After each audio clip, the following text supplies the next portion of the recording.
This is the Can Crushers Wrestling Podcast. The following contest is scheduled for one fall. Let's go nuts! It's Jimmy Nuts! Right out of the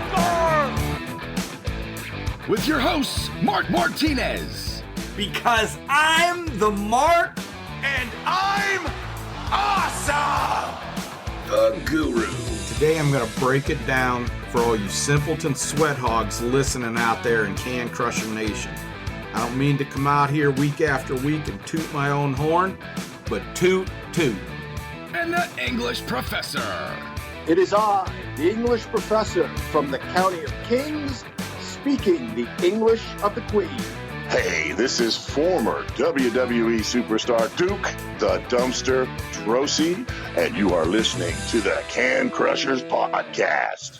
Welcome to another Can Crushers Spotlight. This time we push the interviews back and we bring IWC ahead to the home plate. Is that what we're going to say? I don't know.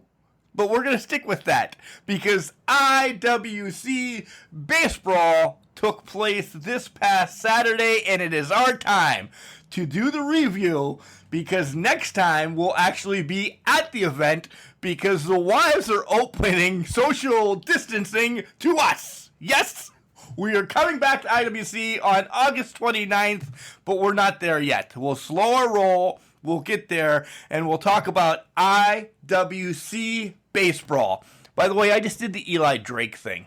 Guys, if you're just joining us for the first time, my name is Mark Martinez. Joining me in a moment will be a co-host of mine, as I have two, but the English professor is with me today as we cover IWC BaseBrawl. Head over to our Facebook page, it's CanCrusher69. Head over to our Twitter, it's CanCrusher69, or our Instagram, CanCrusher69. We put some stories up, we put some pictures up, we do some question and answer, we also do some tournaments on there, there's voting, there's a contest going on right now that you can win yourself a sticker on our Facebook page, so head over there and do everything that we ask. Yeah, just get suckered right into Can Crusher Nation. You can find us, we have a website, it's all attached as well. And you can send us some emails at cancrusher69@gmail.com.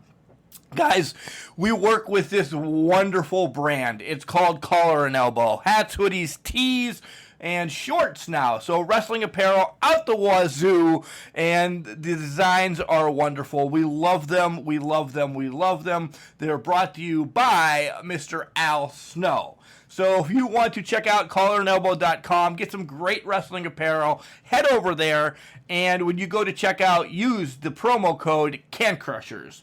All one word, capital C in can, capital C in crusher, and you'll get some money thrown back into your pocket from us. So thank you. All right, we're going to listen to Al Snow, and then we'll be back with the English professor as we break down BaseBrawl from IWC. Wrestling. A love and a passion we all share. I've started a wrestling brand. The wrestling brand. A brand founded on the aspects of wrestling. Two entities working together to create a product that connect emotionally for people everywhere. Collar and Elbow is the brand. Passion and love for wrestling is the drive. I am Al Snow, and this is Collar and Elbow, the wrestling brand.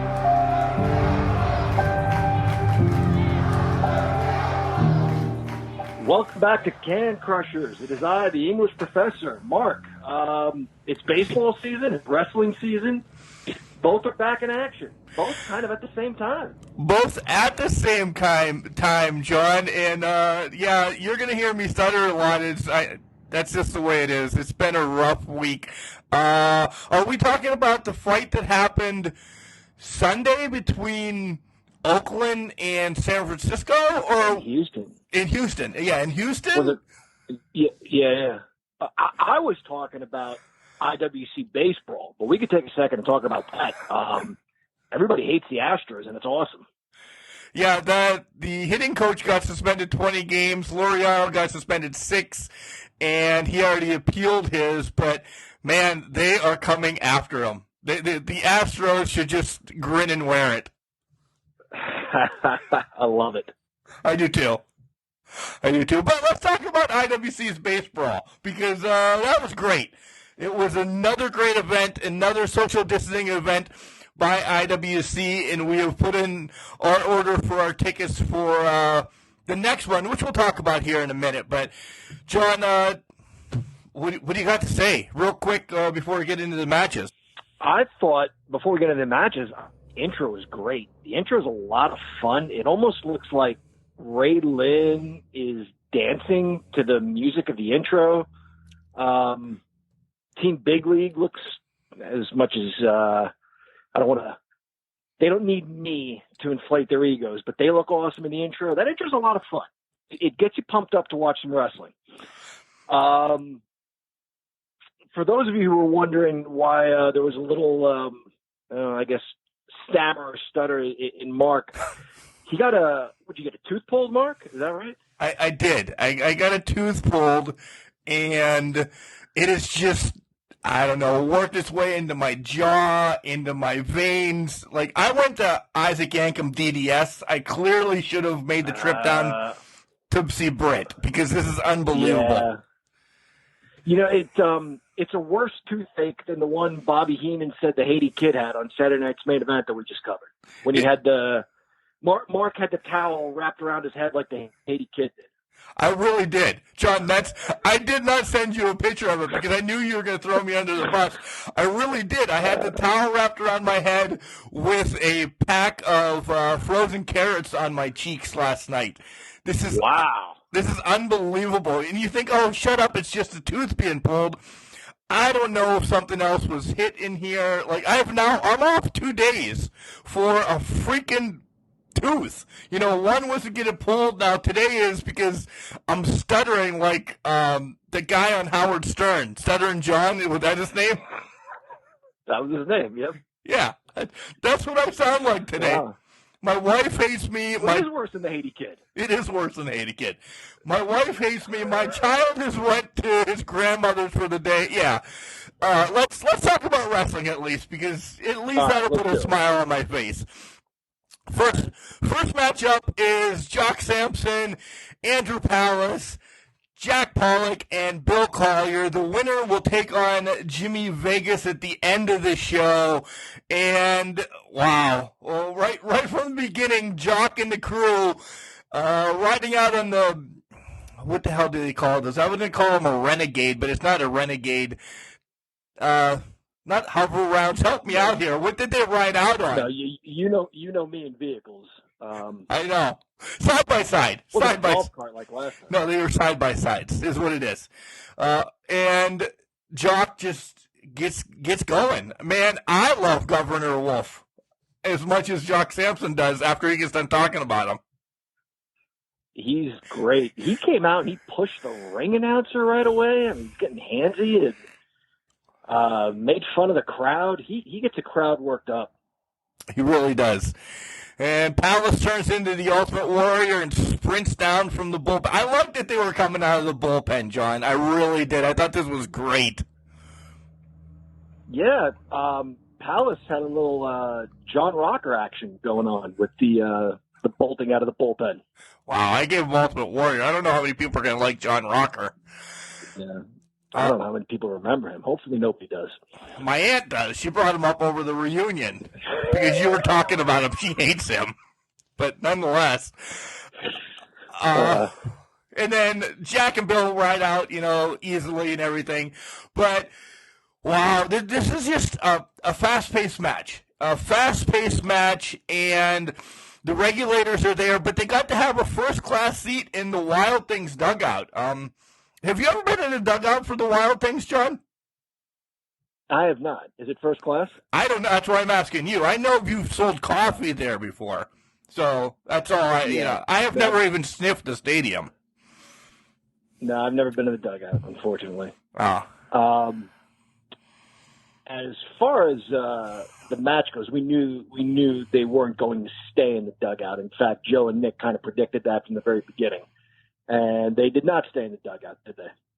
No, not at all. By the way, shout out to Joe and Nick again. Man, I miss going to IWC events, but with Joe and Nick on the call, it's priceless. It really is. Yeah.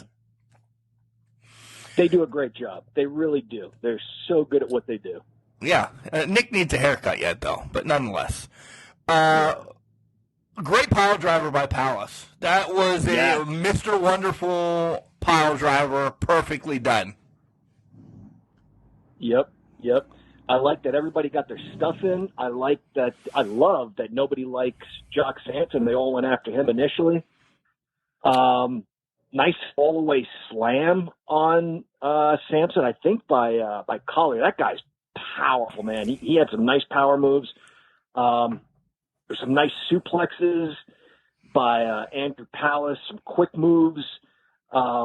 Pollock was getting some offense in, and then he turned around, and that all came to a screeching halt when Big Time just straight up punched him out, knocked him out.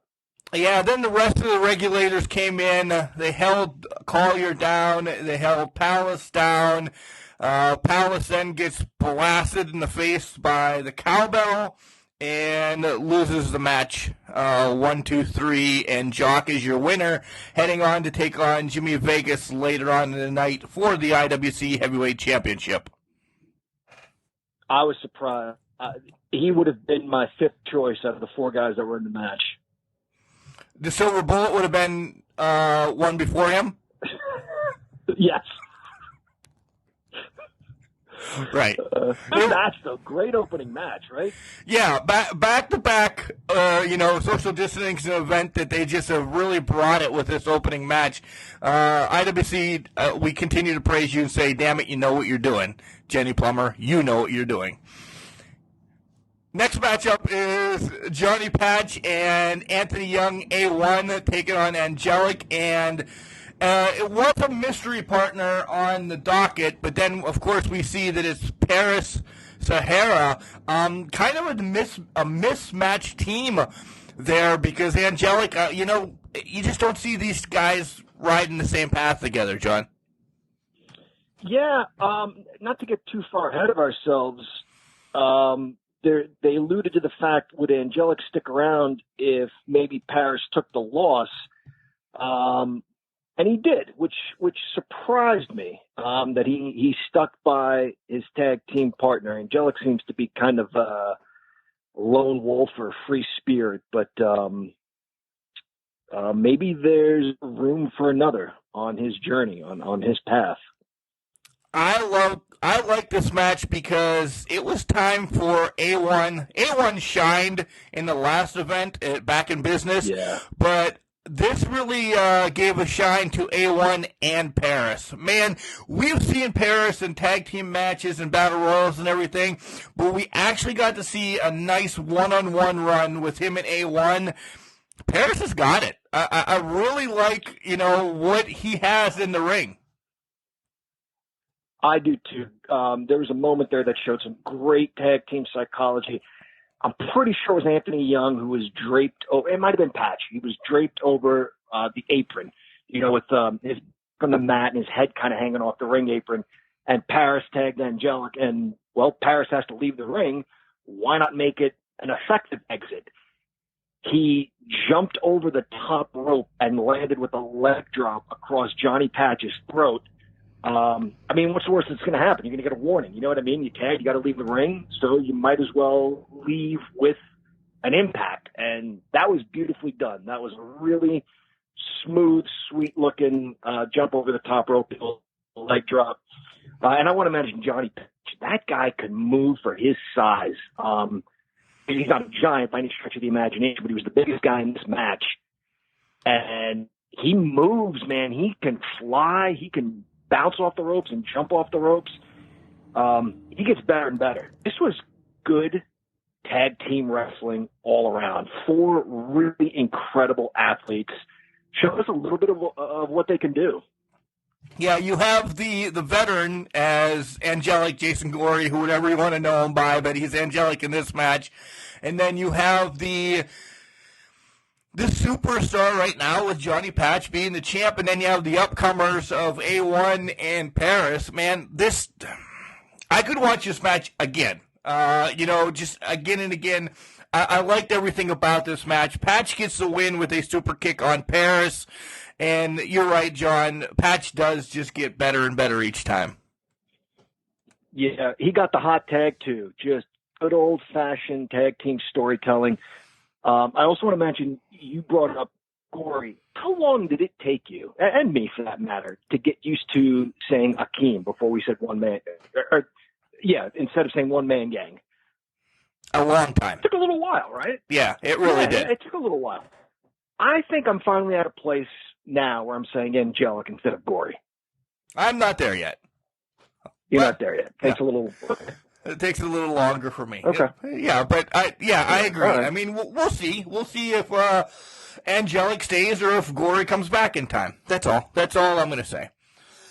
Okay. Next up, we have Steak and Eggs. The tag team champions come out to the ring, and Xander looks like he just came from the Wild Things souvenir stand. Ball could give two shits about the Wild Things and Xander himself. But I thought they were going to make an announcement in ring. You know, they just kind of stood there until both teams came out, and then they made it up in, of all people, to kick Lendl off. I'm sorry, Lendl. Joe needs to be on there all the time. But you got to hear Steak and Eggs hang out and talk with Joe Dombrowski for a while. That was great. That was really good. Yeah, that was fun. They had some really good banter back and forth with now, first of all, explain to me which one is Steak again.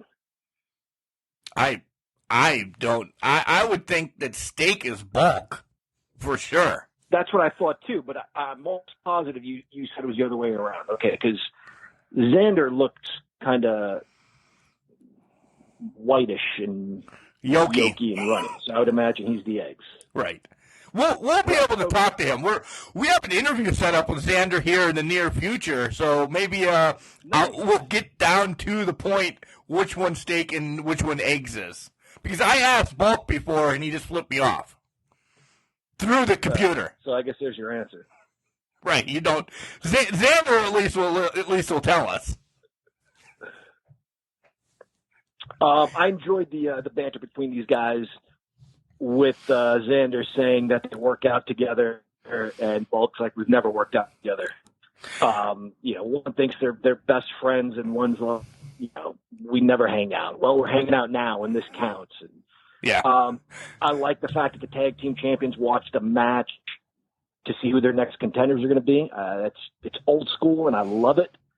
And then the match itself was so good. Team Big League, they're really good. Those guys are really good.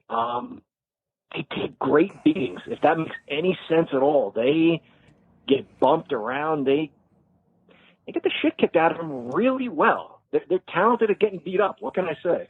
But they find a way to win. Real quick, one more thing I want to bring up that Bulk called Nystrom Steve Corino light. I died on that. That's a great wrestling reference right there. They find a way to win. And no disrespect to main event, even when this match did get down and dirty, but I'm just saying, like, Dime Piece was there. Dime Piece was there for her team. Liddy and the Wild Thing were off doing whatever. They weren't paying attention to the match.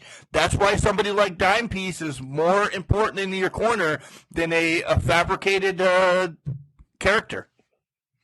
Yeah, you know what? I can't argue with you there.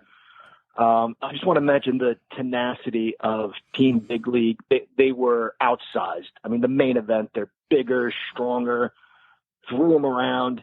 There was a point, Mandine was in a body scissor, and he elbowed his way out. They're tenacious. They're going to keep fighting. You don't have to like them. You do have to respect their tenacity and will to win. kind of, I don't want to say a cheap win, but they did take a shortcut. They did a nice job of cutting off the ring. Good tag team action there. And I did want to mention the figure 4 in this match.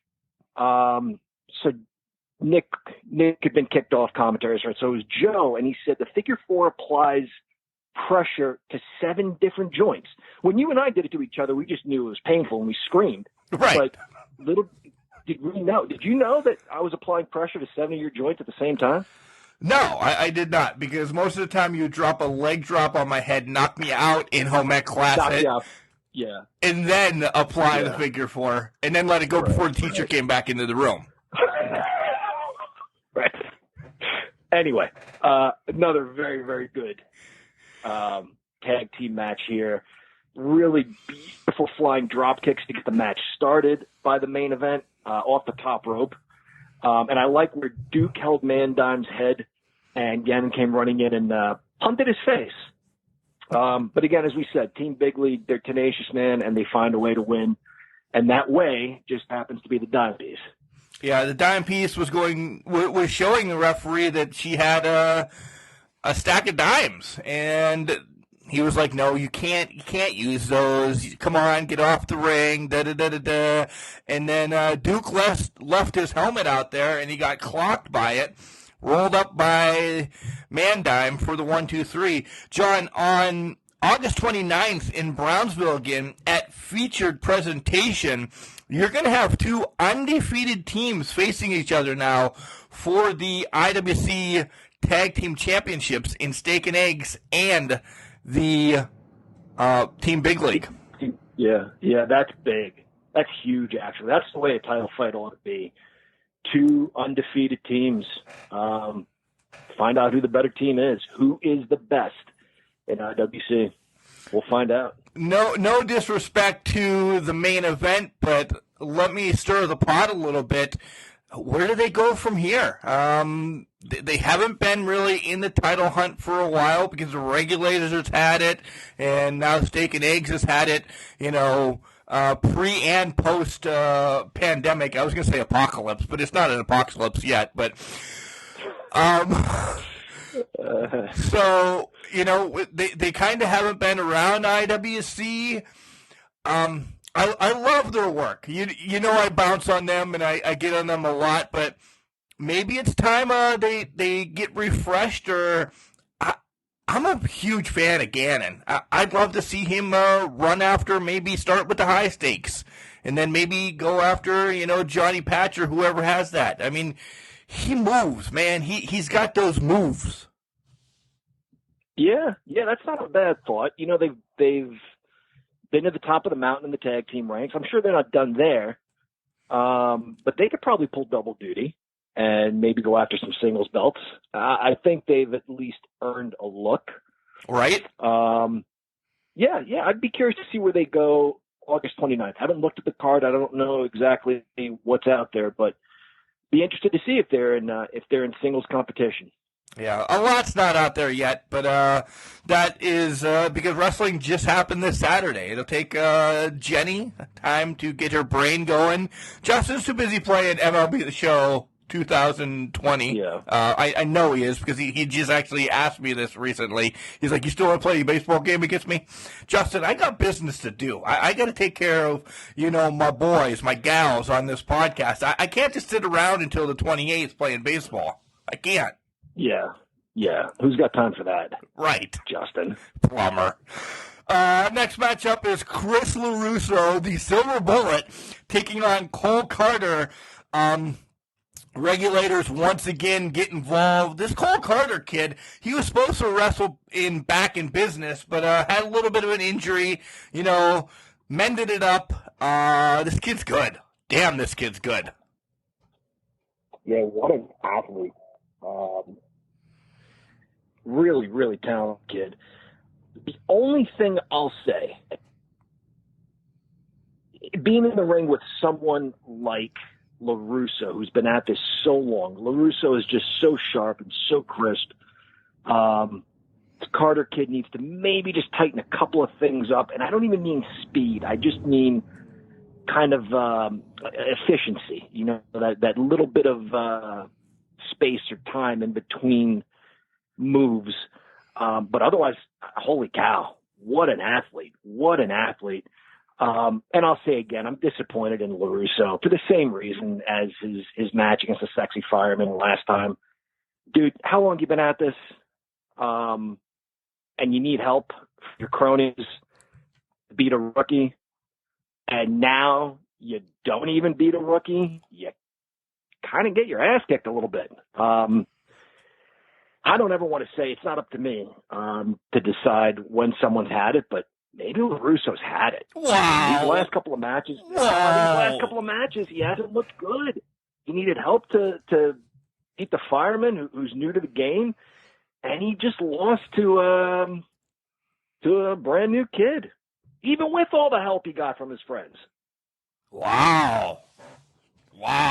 That's not going to sit well with the Silver Bullet. Not at all. He's probably, you could probably put Jimmy Nuts on the back burner right now because the heir apparent Silver Bullet, Chris LaRusso, I don't know if he knows Jiu-Jitsu, Taekwondo, or whatever the hell you do, but he's probably going to come at you on the 29th. No, whatever.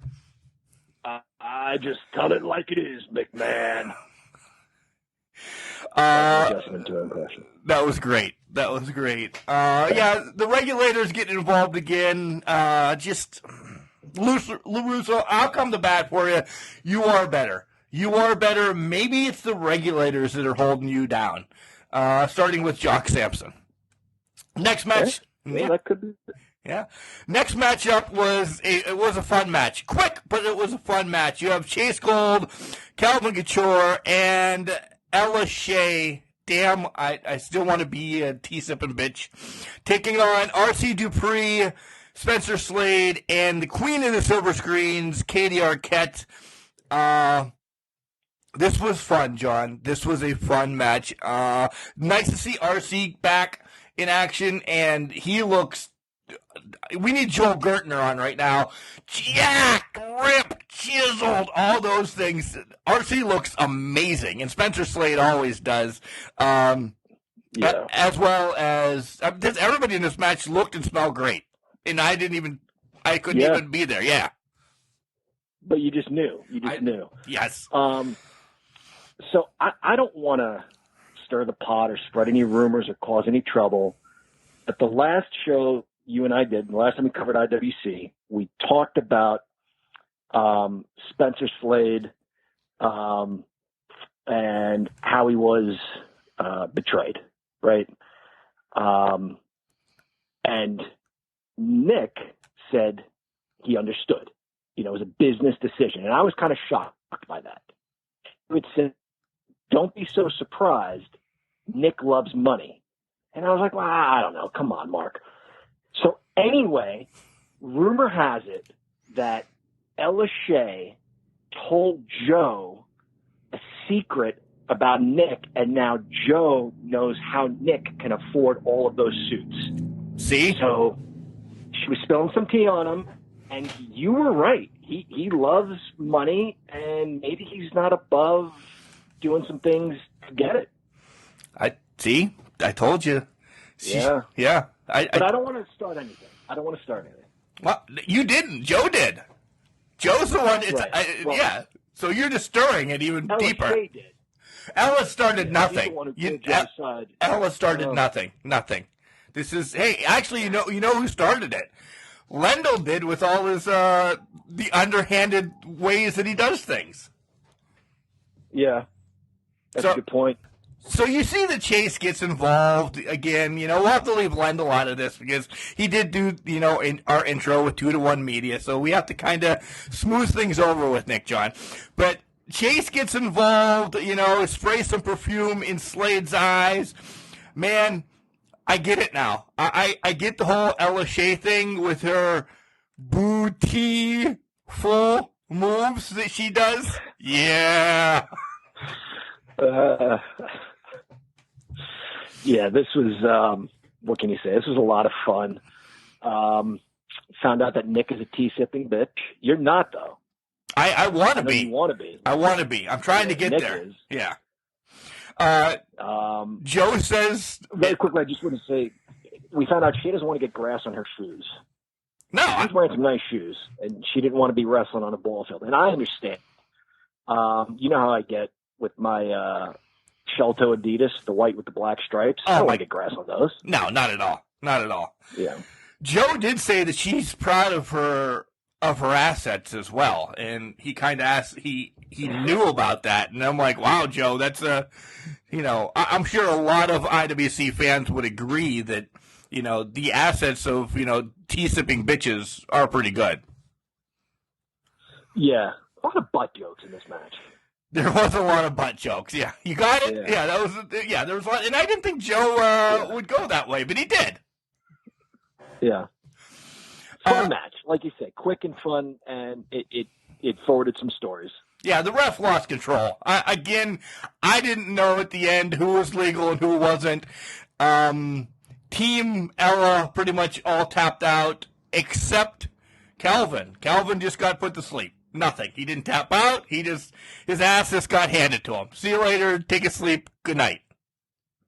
Yeah, and like Team Big League, he takes a great beating too. I have that note. Those guys really get knocked around. They're good at getting beat up.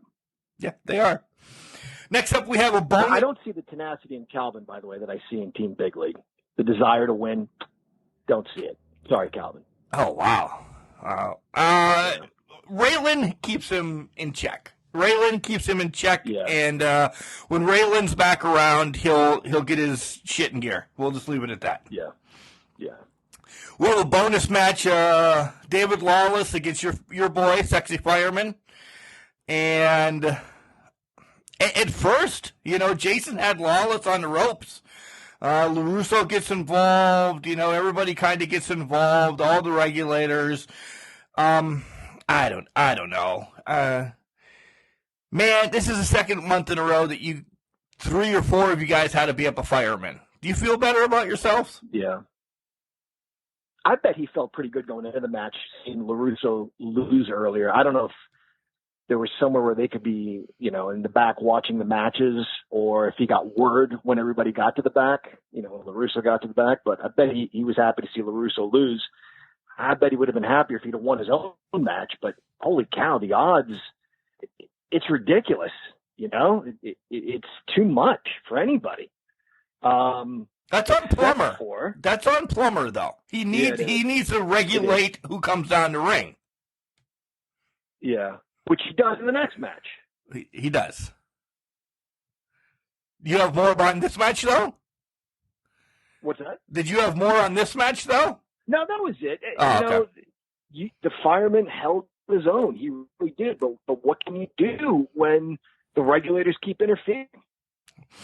That brings us to the main event, which, guys, if you know, this was a quick card for IWC. Only, I don't know, about an hour 45, an hour and 50, because they were ahead of baseball games. If you went to the event, you got to stay for a doubleheader of baseball. Nice picture, by the way. Justin Plummer posted, he got to hang out with former Cincinnati Reds second baseman Brandon Phillips, who's playing for Independent League Baseball right now. I was shocked that. Oh, I didn't know that. Yeah, I was shocked that Brandon Phillips would lower himself. Yeah. Next matchup is the. Go ahead. Very quickly, was he at the heart of that fight with the Cardinals several years ago? Brandon Phillips. Probably. You said he was a Red. Yeah, he was a Red. He was a Red. Yeah, he was a Red. He was an Indian when he was first coming up. Yeah. He and Molina got into it. I've never seen a brawl like that. That was insane. Yeah, it was almost as good as Sundays. Yeah. Nothing was as good as Saturday's baseball from IWC, though. No, nothing was as good as that. No. All right, main event time. It is Vegas against Samson. Jock tells Justin this is what he's going to do. This is the last day of IWC. He's going to win the title and by the way, John, I didn't know this. Take the title to Harrisburg and give it to Thomas J. Wolf. Did you know the J stands for Jesus? That is a man who loves his governor. Holy cow. You're willing to win a world championship. That's kind of like the Sheik was ready to go back to Tehran and present the title to the Shah of Iran. Thank God for Hulk Hogan. Right. And yeah, thank God for the IWC locker room in this case. Vegas, handlebar mustache, wearing some Bermudies and a straw hat. He looks great off of retirement, just holding on to that IWC title. But there's a big announcement prior to the match that the Regulators, I have this written down, damn it if I don't. Oh, they look like Enrico Alonso when he was throwing out people from Naked Gun. Plummer, you're out of here. Oh, yeah. Leslie Nielsen. They signed Enrico. Yep. He starts breakdancing when he calls false strikes. Right. That's what Plummer looked like. Yeah. So they're banned from ringside, and this is a no-holds-barred, pinfalls count anywhere, bring your mom and your kitchen sink to the ring. Anything can happen, more or less. And this was fun. It was a brutal but fun match. Vegas throwing baseballs at Sampson, I died laughing. Those hurt. Those fucking hurt. I bet. Jesus God. I don't care if you're lightly tossing them underhand, but Vegas was legit throwing it at him less than 6 feet apart, hitting him. Those hurt. Yeah. Yeah. Bucket of baseballs, baseball bats were used. They fought into the stands. This was a brawl. And even though Justin ejected the Regulators, they pulled a Bobby Valentine and came back. Only they didn't come back with the mustache, sunglasses, masks. They just came back. Oh, they should have. They should have, yeah. They openly defied their superior, their boss, and came back out and got involved. And that is where IWC banded together, and we saw people just piling out of the bullpen. Yeah. Pollock came out, Collier came out, and Palace led the way, and pretty much screwed over the old Sampson. Yep. I like that prior to all this happening, though, Vegas was demanding people to take chops on Sampson. Plummer had to at one point, and then referee Potter had to, and they both hurt their hand, by the way. They did chops. It's a big barrel chest. That is a big, which says something about Jock. He's no,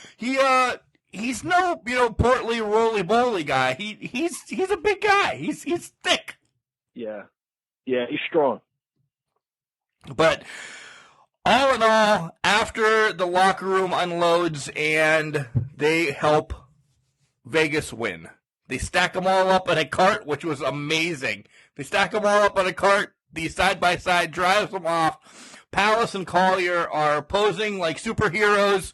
We go in the ring to see Plummer drinking a White Claw and Vegas finishing his Miller Lite. And then what the hell? Vegas just leaves Plummer laying in the ring with a stunner. Yep. And that leads me to a very important question I have for you, Mark. So we saw guys pile out of the locker room. Now, you could say they had selfish motives, right? They want to keep their jobs. If Jock wins, IWC is shut down.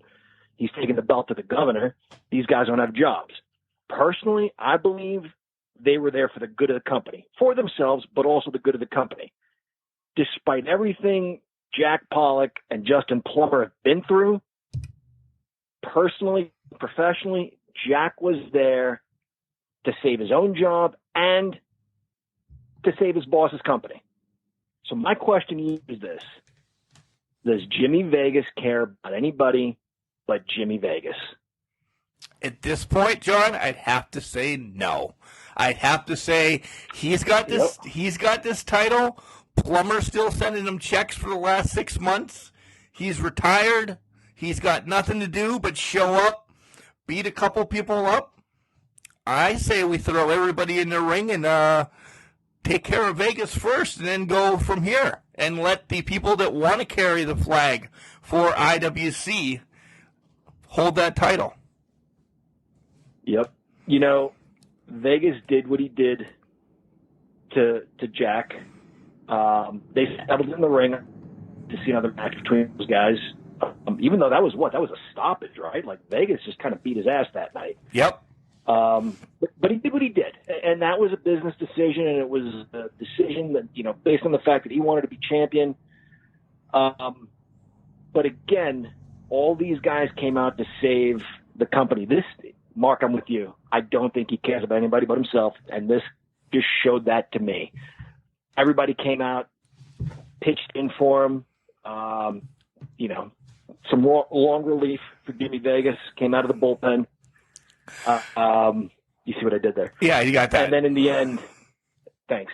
In the end, you know, he does what he does to Justin out of nowhere. That uncalled for. Me. Yeah, it's disappointing. I want to bring up one other question to you before we give this our ratings and wrap this show up. With the defiance of Chris Valentine and all those guys, the Silver Bullet and the Regulators, Plummer has to address that. He has to address that. Broken neck or not, I mean, you know, maybe Jenny steps up and says, you know what, you guys have been defying us for the last 3 or 4 shows. I don't think his suspension is great because they don't listen to suspension. I think they just need their asses beat by somebody, and I'm sure there's enough people that would love to destroy the Regulators. Yeah, for an 8-man or 10-man tag team match, absolutely. Between the Regulators and Jimmy Vegas, Justin has a lot on his plate. I do not envy him. Not at all. Not at all. All right, Jordan, let's wrap this show up and give it its the ratings out of the 6-pack of beverages that we do every week, and I'll let you go first, my good friend. All right. Thanks, buddy. So, Aaron Judge out of the gate is hitting home runs, and everybody loves him. Aaron Judge has a couple of games where he strikes out twice, and it's new a double play, and nobody likes him. Aaron Judge is hitting home runs again. Everybody loves him. You're only as good as your last outing. You're only as good as your last start. I just wanted to use some baseball analogies. It didn't really work out the way I thought it would. Not at all. My point is, their previous show was so good. We didn't hesitate for 1 second to say 6 beers. I'm giving this one 5. Wasn't really anything wrong with it, but you're only as good as your last start. And their last start was just, they hit a home run the last time.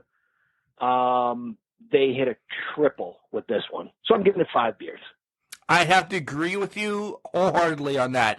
The Palace Collier match, Plummer, if it's not up for best match of the year, you're not listening to your fans. You're not listening to the greatest podcast of all time, Can Crushers. But that's going to be rough to follow for a long time. A triple is a great thing. 5 beers as well. I would have maybe liked. I know personally Raylan couldn't have been on the show for a reason. She was somewhere else. Or she could have defended that title against anybody, you know? Right. The tag team titles, I was all right with that not being defended. But, we haven't seen a high-stakes championship. So add another title match, something else, another storyline to follow, but you know, on the same line that I know where Raylan was, maybe Atticus had to go someplace else or so on and so forth. So, yeah. But my point is to echo John. So, 5 beers. Yeah, it was very good. And some of this, Mark, is just a personal preference. You mentioned that opening match, and you mentioned Collier versus Palace last time. I just personally prefer, while all 4 guys in that opening match were very talented and did a great job, I would have preferred 2 singles matches. I just am not a huge fan of too many guys in the ring at one time unless it's the Battle Royal, which I love. Nothing wrong with that opening match, as we stated. No. But personally, I like 2 singles matches rather than a 4-way dance. But that's just a personal preference. But again, solid solid card, and I am so excited to get back to seeing IWC live on August 29th. August 29th, guys. It's called Feature Presentation. We pretty much know one match as of right now. It's going to be Team Big League against Steak and Eggs for the IWC Heavyweight Championship, Tag Team Championships. Card subject to change, as always. So make sure you get out there, guys. The IWC Network, if you're always looking to watch some great wrestling, $9.99 a month, 2-to-1 Media has killed it these last two events. John, let's throw some praise to them real quick.